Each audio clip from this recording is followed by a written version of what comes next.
back with a part 3 of names in the Hunger Games series and what they mean. So while Cinna's name is a Greek origin name, what I think is really interesting is it actually means cinnamon, which is more of a district aligned name because it's something that you use in cooking. It's more tied with like nature.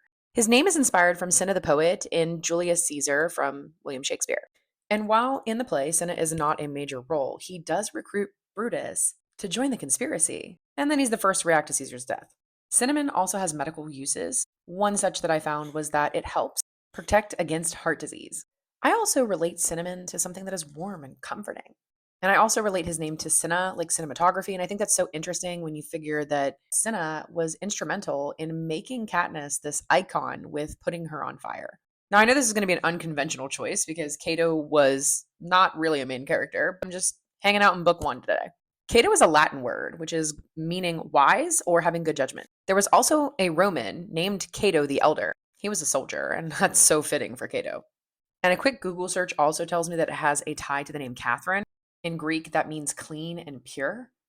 And I think this just goes to show that Suzanne Collins is really putting a lot of thought into these names. Now, his district mate is Clove, and I found that super interesting because Clove is more of a plant, and she sounds more like she would be from District 12 or something instead of in one of the career districts.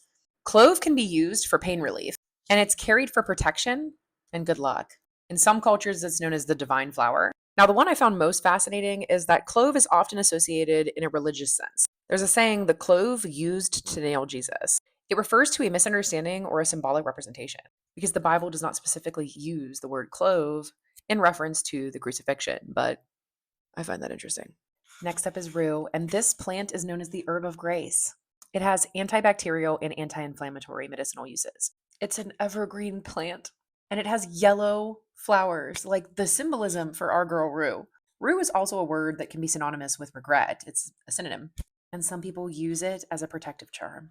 Had to give props and a shout out to the illustrated guide because this picture of Thresh is absolutely my favorite in the book.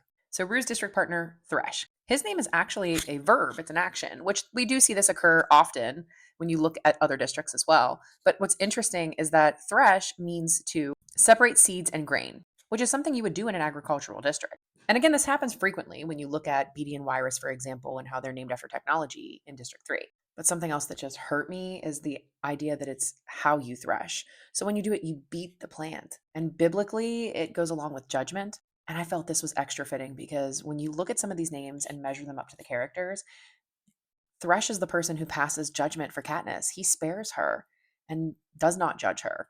Be sure to like and follow, and definitely comment for part 4. Let me know who you want to see next. And if you like doing deep dives like this, consider joining Virtual Book Club.